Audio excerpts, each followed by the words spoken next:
ಆತ್ಮೀಯ ವಿದ್ಯಾರ್ಥಿಗಳೇ ಹಾಗೂ ವೀಕ್ಷಕರೇ, ಇಂದು ನಾವು 7ನೇ ತರಗತಿ ವಿಜ್ಞಾನ ವಿಷಯದ ಘಟಕ ಭೌತ ಮತ್ತು ರಾಸಾಯನಿಕ ಬದಲಾವಣೆಗಳು ಎಂಬ ಪಾಠದಲ್ಲಿನ ಚಟುವಟಿಕೆ 5.9 ಪ್ರಯೋಗಾತ್ಮಕವಾಗಿ ತಿಳಿದುಕೊಳ್ಳೋಣ. ಈ ಚಟುವಟಿಕೆಯ ಉದ್ದೇಶವನ್ನು ನಾವು ನೋಡೋದಾದರೆ, ಸ್ಫಟಿಕೀಕರಣ ಕ್ರಿಯೆಯ ಬಗ್ಗೆ ಈ ಚಟುವಟಿಕೆಯಲ್ಲಿ ನಾವು ತಿಳಿಯಲಿದ್ದೇವೆ. ಈ ಚಟುವಟಿಕೆಯನ್ನು ಮಾಡಲು ಬೇಕಾಗುವ ಸಾಮಗ್ರಿಗಳನ್ನು ನಾವು ನೋಡೋದಾದರೆ, ಗಾಜಿನ ಲೋಟ ಅಥವಾ ಬೀಕರ್, ಕಾಪರ್ ಸಲ್ಫೇಟ್, ಸಾರರಿಕ್ತ ಸಲ್ಫ್ಯೂರಿಕ್ ಆಮ್ಲ, ಗಾಜಿನ ದಂಡ, ಬನ್ಸನ್ ಬರ್ನರ್, ತ್ರಿಪಾದ ಸ್ತಂಭ, ಚಮಚ ಇಷ್ಟು ಸಾಮಗ್ರಿಗಳು ಈ ಚಟುವಟಿಕೆಯನ್ನು ಮಾಡಲು ನಮಗೆ ಬೇಕಾಗುತ್ತದೆ. ಈ ಚಟುವಟಿಕೆಯನ್ನು ಮಾಡುವ ವಿಧಾನವನ್ನು ನಾವು ನೋಡೋದಾದರೆ, ಒಂದು ಬೀಕರಿನಲ್ಲಿ ನೀರನ್ನು ತೆಗೆದುಕೊಂಡು ಇದಕ್ಕೆ ಸಾರರಿಕ್ತ ಸಲ್ಫ್ಯೂರಿಕ್ ಆಮ್ಲದ ಕೆಲವು ಹನಿಗಳನ್ನು ನಾವು ಸೇರಿಸಬೇಕಾಗುತ್ತೆ.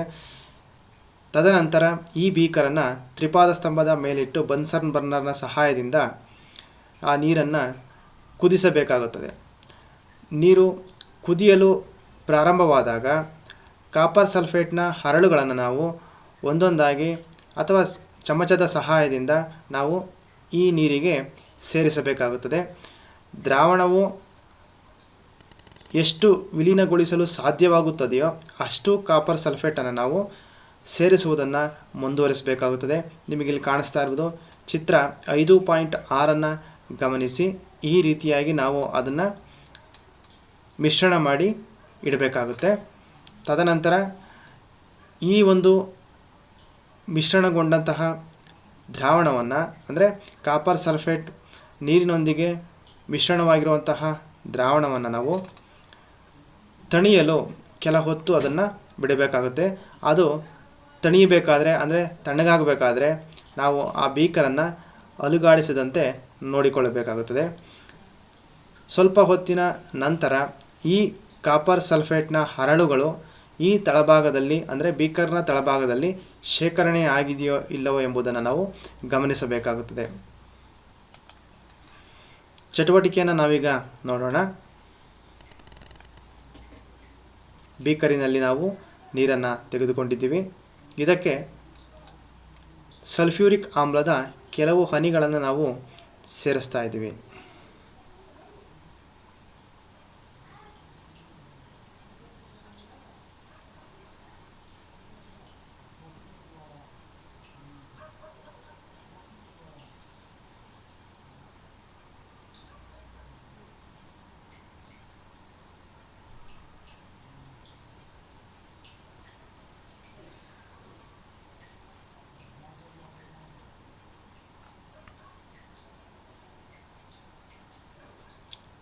ನಂತರ ಈ ಬೀಕರನ್ನು ತ್ರಿಪಾದ ಸ್ತಂಭದ ಮೇಲೆ ಇಟ್ಟು ಬನ್ಸನ್ ಬರ್ನರ್ನ ಸಹಾಯದಿಂದ ಈ ನೀರನ್ನು ಬಿಸಿ ಮಾಡ್ತಾ ಇದ್ದೀವಿ.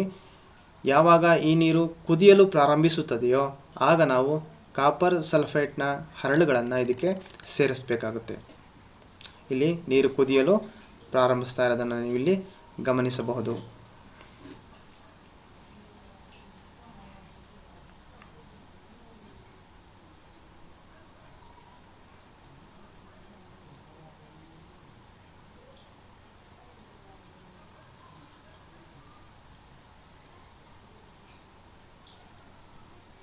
ಕಾಪರ್ ಸಲ್ಫೇಟ್ನ ಹರಳುಗಳನ್ನು ನೀವಿಲ್ಲಿ ನೋಡಬಹುದು.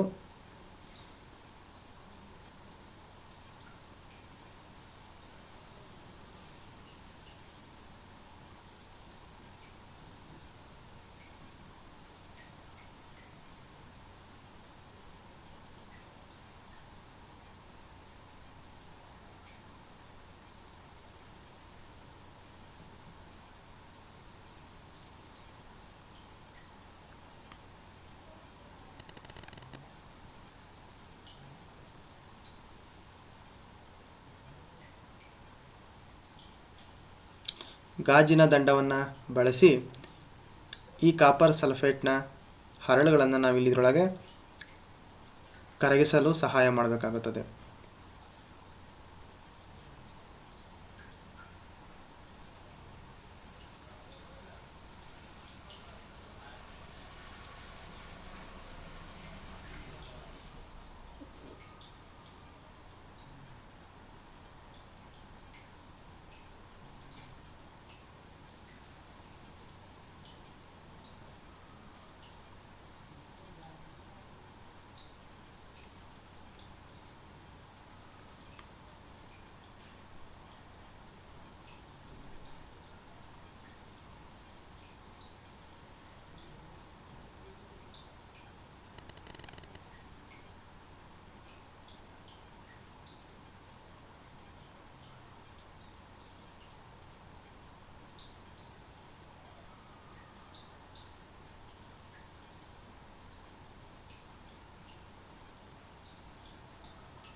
ಸಂಪೂರ್ಣವಾಗಿ ಕಾಪರ್ ಸಲ್ಫೇಟ್ನ ಹರಳುಗಳು ಕರಗಿರೋದನ್ನು ನೀವಿಲ್ಲಿ ಗಮನಿಸಬಹುದು.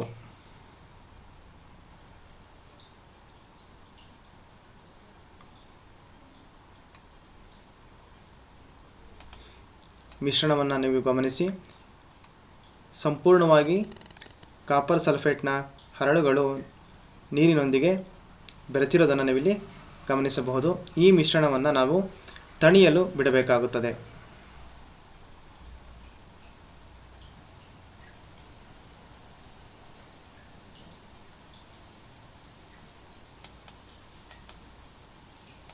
ಕೆಲ ಸಮಯದ ನಂತರ ಈ ದ್ರಾವಣವನ್ನು ನಾವು ಗಮನಿಸಿದಾಗ ಕಾಪರ್ ಸಲ್ಫೇಟ್ನ ಹರಳುಗಳು ರಚನೆಯಾಗಿರೋದನ್ನು ನೀವಿಲ್ಲಿ ಕಾಣಬಹುದು. ಇಲ್ಲಿ ನೋಡಬಹುದು, ಕಾಪರ್ ಸಲ್ಫೇಟ್ನ ದ್ರಾವಣಗಳು ಹರಳುಗಳು ಮೂಡಿರೋದನ್ನು ನೀವಿಲ್ಲಿ ಗಮನಿಸಬಹುದು.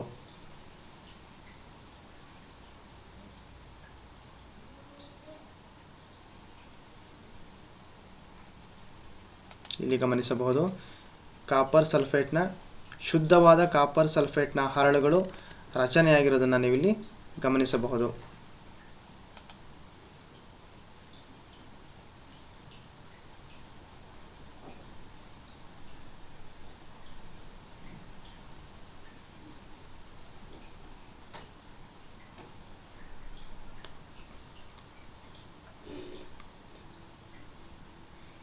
ತಳಭಾಗದಲ್ಲಿ ಶೇಖರಣೆ ಆಗಿರೋದು ನಿಮಗೆ ಕಾಣಿಸ್ತಾ ಇದೆ.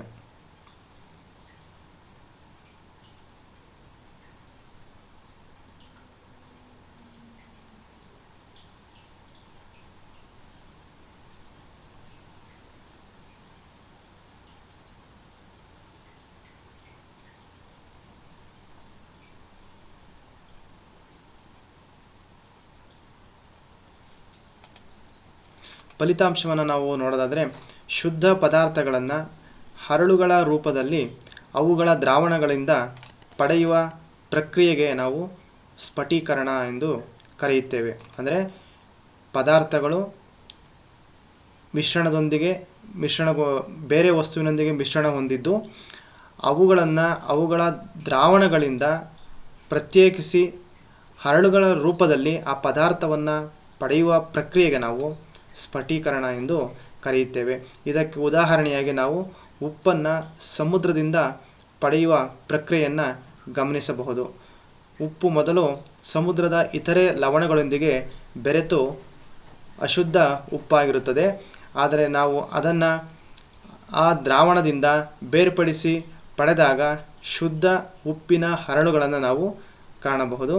ಇದು ಕೂಡ ಸ್ಫಟೀಕರಣ ಕ್ರಿಯೆಗೆ ಉದಾಹರಣೆಯಾಗಿದೆ. ಸ್ಫಟೀಕರಣ ಕ್ರಿಯೆಯು ಒಂದು ಭೌತ ಬದಲಾವಣೆಗೆ ಉದಾಹರಣೆಯಾಗಿದೆ. ಕಾರಣ ಇದು ರಾಸಾಯನಿಕ ಬದಲಾವಣೆ ಆಗಿದೆ ಎಂದರೆ ಹೊಸ ವಸ್ತು ಉತ್ಪತ್ತಿಯಾಗಿರಬೇಕು.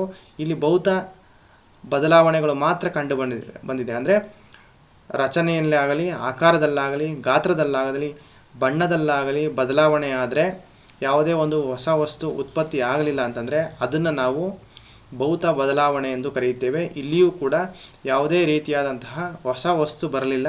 ಕಾಪರ್ ಸಲ್ಫೇಟ್ ಮೊದಲು ಇತ್ತು, ತದನಂತರವೂ ಕಾಪರ್ ಸಲ್ಫೇಟ್ನ ಶುದ್ಧವಾದ ಹರಳು ಬಂದಿದೆ ಅಷ್ಟೇ. ಆದರೆ ಕಾಪರ್ ಸಲ್ಫೇಟ್ನ ಬಿಟ್ಟು ಬೇರೆ ವಸ್ತು ನಮಗೆ ಬಂದಿಲ್ಲ.